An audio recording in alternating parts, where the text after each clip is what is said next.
Hey everyone! Today we are testing another popular budget CPU to see when it will create a bottleneck with your GPU. AMD's Ryzen 5 5600 is one of the best value purchases on the market right now, but how far can you truly push it before needing an upgrade? I'm not going to waste any time and just jump straight into some benchmarks here. We are pairing the 5600 with a RTX 3050 to start, and for most, this obviously weak GPU isn't going to cause any kind of CPU bottleneck. But I wanted to show you guys all the different ways you can experience a CPU bottleneck in your system, because depending on the settings you use and games you play, you can get wildly different results. Things aren't always as black and white as it seems. Starting with Red Dead Redemption 2 at 1080p with the balanced preset, this is a great example of a more cinematic single-player game with no ray tracing and DLSS turned off. The CPU stays just around 50% usage and keeps the GPU at a solid 97 to 98% usage throughout the entire benchmark. Pretty clearly, we have no bottleneck happening here. But let's switch over to a game with some light ray tracing like Spider-Man Remastered. Starting at 1080p high, we once again clearly see no bottleneck happening. The big thing to look at being the CPU-GPU usage, which looks almost exactly the same as what we saw in Red Dead Redemption 2.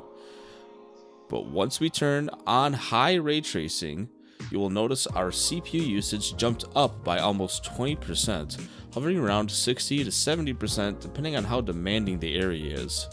Bumping everything up to the very high preset with very high ray tracing, plus adding on DLSS, we start going even past the 70% CPU usage mark. Let's look at another heavier example with Cyberpunk 2077. Starting with 1080p, ultra ray tracing, and DLSS ultra performance, the CPU sits pretty close to 80% usage during the difficult parts of the benchmark and sticks around 60% at its lowest. This is all just to show that depending on if you use ray tracing or DLSS or even both, this can cause a CPU bottleneck because both are more CPU intensive tasks than just running the game raw. Another area where you can be bottlenecked is in competitive esports titles and trying to reach high frame rates. Using Modern Warfare 2 as an example here, we are at 1080p balanced, and at least with the 3050 we almost get no bottleneck, only pushing the CPU to around 30% usage. But as the benchmarks keep showing up, you're going to see the CPU reach a point where it creates a huge bottleneck in terms of the amount of frames that it can output in this particular title. And that'll be the same for other competitive esports titles like Counter-Strike or Valorant as well. There usually is going to be a limit where these CPUs reach, and that's what we're going to be trying to do with the Modern Warfare 2 example in the benchmarks today. Now that you have a better understanding, let's start getting into the real tests. Starting out with the 3060, we are comparing the 5600 with the 5800X 3D to better see when we are running into a bottleneck, so we aren't completely reliant on usage percentages. Starting with Red Dead Redemption 2 at 1080p max settings, I made the mistake of forgetting to run MSI Afterburner for the 5800X 3D, so I apologize for that, but as you can see from the FPS counter at least, we are getting nearly identical performance in this game. Switching over to Cyberpunk 2077 and starting with Ultra 1080p, we once again get identical performance. Even bumping it down to high, we see absolutely no difference outside of the 5600 having a little bit higher CPU usage. Alright, and the last 3060 comparison we have is Spider-Man Remastered at 1080p, starting with ray tracing on very high settings. It's kind of hard to tell because we can't do a perfect side-by-side in this game, but from my point of view, both CPUs are running the 3060 exactly the same once again. Even turning ray tracing off, it's hard to see any noticeable difference between the two games. I'm not quite done with using the 3060 yet though. I did decide to run a benchmark on Modern Warfare 2 at 1080p balance for the competitive gamers out there. The cool thing about Modern Warfare 2 is it will actually tell you if a bottleneck is occurring in the stats after the benchmark. And it seems that once again, the 5600 handled the 3060 with ease. Upgrading to the 3060 Ti, we once again start out with the Red Dead Redemption 2 benchmark at 1080p max settings. This time we are seeing a little bit of a minor separation.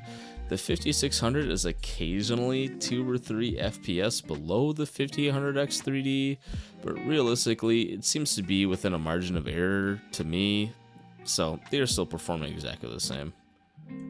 Changing over to Spider-Man Remastered at 1080p, very high ray tracing.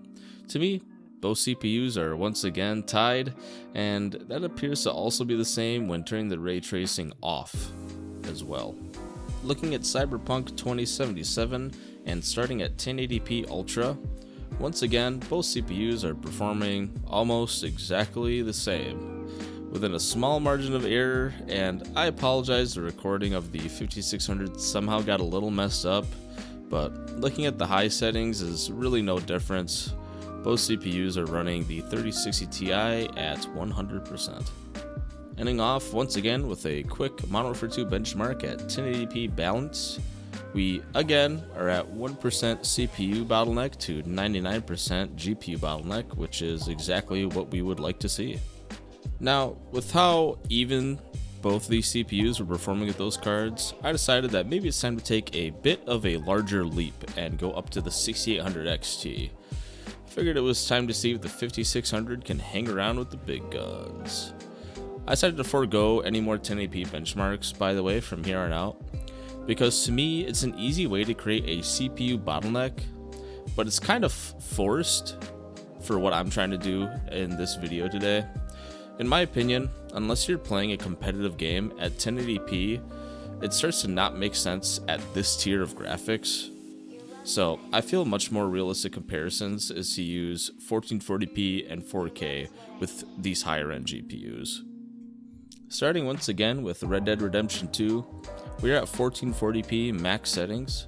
The benchmark starts out pretty strange with the 5600 doing better, but the second we get outside, the 5800X3D takes a small lead of around 10 FPS and keeps it. Not sure why we saw such a weird difference at the beginning. To me, this behavior is pretty strange. When we get up to 4K max settings, both CPUs seem to be running the game almost exactly the same here, with the 5800X3D maybe taking a 2 to 3 FPS lead, which is, basically within a margin of error again.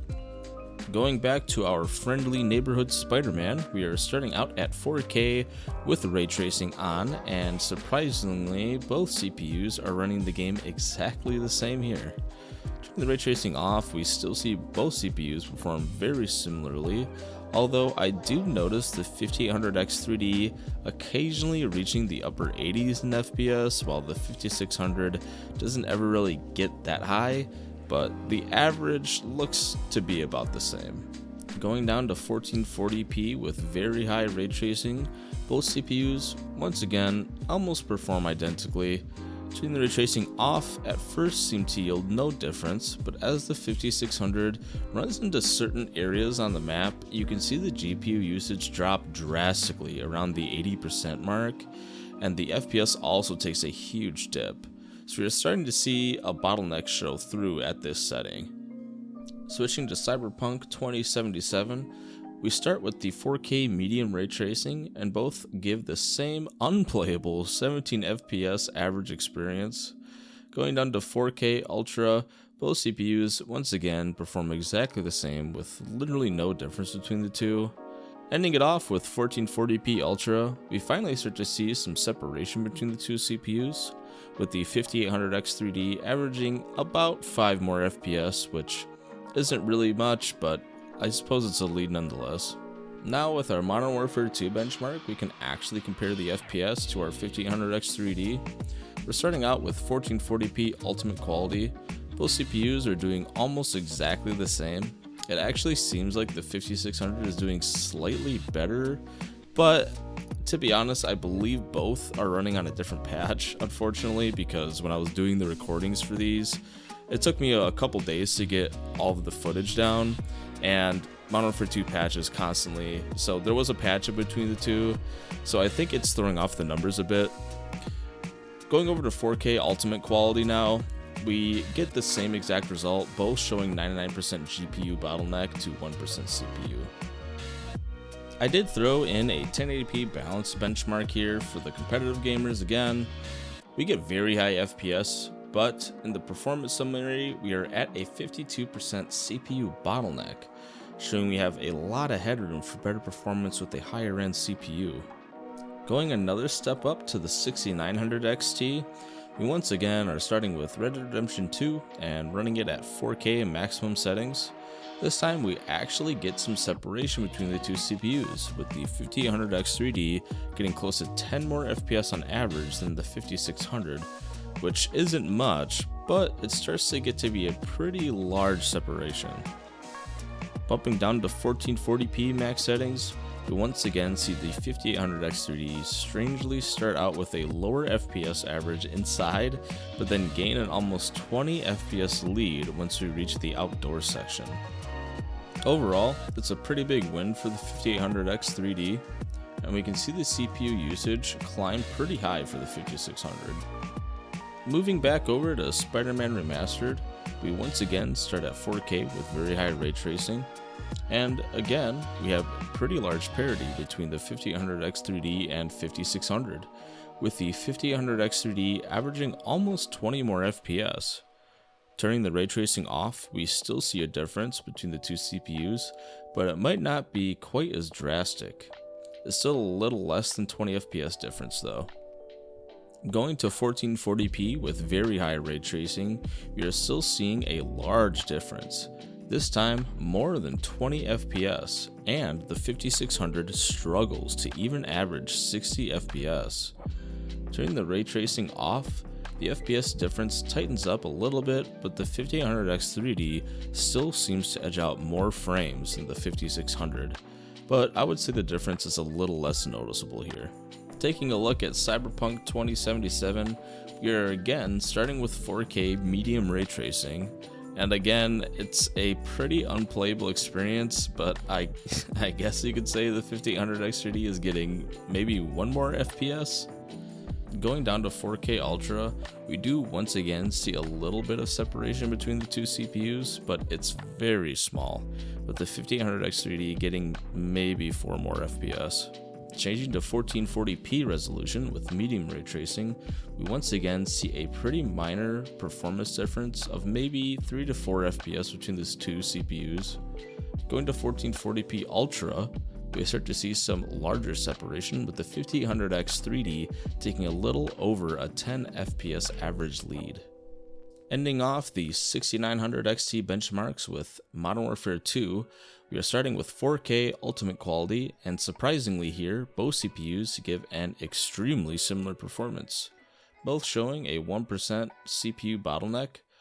Going down to 1440p ultimate quality, we once again get close to the same average, but the 5800X3D actually takes close to a 10 FPS lead. Once again, we will end off with a 1080p balance benchmark for the 5600. Puts us some really high FPS numbers, getting close to 240 FPS average, but again, the benchmark indicates a 27% CPU bottleneck. The very last GPU we will be testing today is the 7900 XTX. Starting at 4K max settings, we actually very shockingly get close to the same performance with the 5800 X3D, only taking a small lead over the 5600. And once again, doing worse in the indoor area at the start. Going down to 1440p, the 5800 X3D again is getting destroyed in the indoor area. But once we get outside, it takes a pretty large lead of almost 20 FPS. And weirdly, on occasion, the two CPUs start to perform almost exactly the same. Honestly, I would almost call this one a draw. The results are very weird. Going over to Spider-Man Remastered and starting at 4K with very high ray tracing, we see the 5800 X3D taking a pretty steady lead over the 5600. It averages about 10 to 20 more FPS and never dips below 60, where the 5600 goes into the high 50s very frequently. Turning the ray tracing off, we do see the gap widen a bit, where the 5800 X3D stays more consistently 20 FPS above the 5600. Going down to 1440p with very high ray tracing, again the 5800X3D takes a pretty commanding lead, averaging quite a bit higher FPS than the 5600. Turning the ray tracing off shows the 5800X3D really skyrocket in terms of FPS compared to the 5600, averaging almost 40 more FPS than the 5600 does. Taking our last look at Cyberpunk 2077, we are going to again start at 4K medium ray tracing, and again the CPUs perform exactly the same on this test. Kinda seems that this is an extremely GPU bound test at the end of the day. Changing to 4K Ultra, the CPUs show barely any difference. The 5800X3D gets a few more average frames, but it's maybe a 2 to 3 FPS difference. Going to 1440p, medium ray tracing shows little difference between the two CPUs, again with the 5800X3D maybe getting a 3 FPS lead. We're going to end off the Cyberpunk benchmarks with 1440p Ultra. We start to actually see a more substantial difference, but in all reality it's still kind of negligible. The 5800X3D at best is getting a 10 FPS lead here. The very last benchmark we're going to be looking at today is, of course, Modern Warfare 2 again. Starting out with 4K Ultimate, both CPUs do almost exactly the same. I did forget to put on MSI Afterburner for this benchmark, so please forgive me for that, for making the same mistake again. If you see some FPS difference, I do believe it's the different patches this was recorded on once again, as both CPUs at the end of the benchmark showed a 1% bottleneck. Going to 1440p Ultimate, the 5600 actually has a 15% CPU bottleneck, but what is strange is both get the exact same average FPS in the benchmark. Once again, I suppose it could be the patch they are running on, but looking at all the CPU performance stats, it stays exactly the same, so I think we are still GPU bound here by the 7900 XTX. Ending off our long set of benchmarks, we are closing with the balanced preset MW2 1080p benchmark. It kind of looks exactly like the 6900 XT benchmark in my opinion, and I think it is because we are very CPU bound. This time in the ending screen, we have a 99% CPU bottleneck to 1% GPU bottleneck. So if you're playing at this setting and want an over 240 FPS average, you would probably need to get a higher end CPU. So I'm sure you guys are kind of wondering, what's the conclusion with all this data? To me, by and large, if you're into single player experiences, over-indexing in your CPU makes honestly no sense. You can easily get away with some of the highest end GPUs on the market at 1440p and 4K with a lower end CPU. But as you can tell by the 1080p testing in Modern Warfare 2, if you want those high frame rates in competitive titles, you start to really need the horsepower of a higher end CPU. The 5800X3D rarely slaughtered the 5600 in almost every test. And just to reiterate, I did leave out most 1080p testing because I truly believe if you're searching out these higher end GPUs, playing at 1080p is just an honest to god waste of money. I do hope this video helps you guys make a better decision and have a better understanding of what kind of bottleneck you're going to run into with the 5600, and maybe you can save a buck on your next upgrade or PC build. And I just really want to reiterate this, guys, it truly depends on what games you play, but for the most part, higher end resolutions and graphics quality settings is going to be way more of a GPU bottleneck than CPU bottleneck. And I think most tests showed that the 5800X3D, again, rarely beat out the 5600 at the higher resolutions because of that fact. Now don't get me wrong, I do think the limit for the 5600 ended up being at the 6800 XT.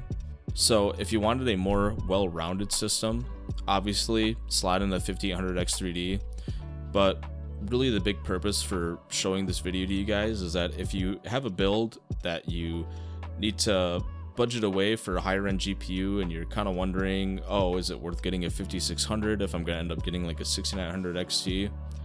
In my honest opinion, there's always room to upgrade the 5600. So if you want to spend the money on the higher end GPU now, go ahead and go for it and slot in the 5600 temporarily You're not going to be taking that big of a performance hit if you're playing single player titles and you're not playing at like 1080p in competitive esports titles. You can probably wait and get a 5100X 3D later on down the line and make up that performance difference. So, with that being said, I just want to thank you all for watching. I hope you enjoyed the video today. Please consider leaving a like if you feel I did a good job. If you have any questions, please leave a comment or comment about what you found interesting in the video today. If you've been watching a bit of my content, please consider subscribing to the channel. It really helps us out, and once again, thank you for watching, and I hope you all have a good day.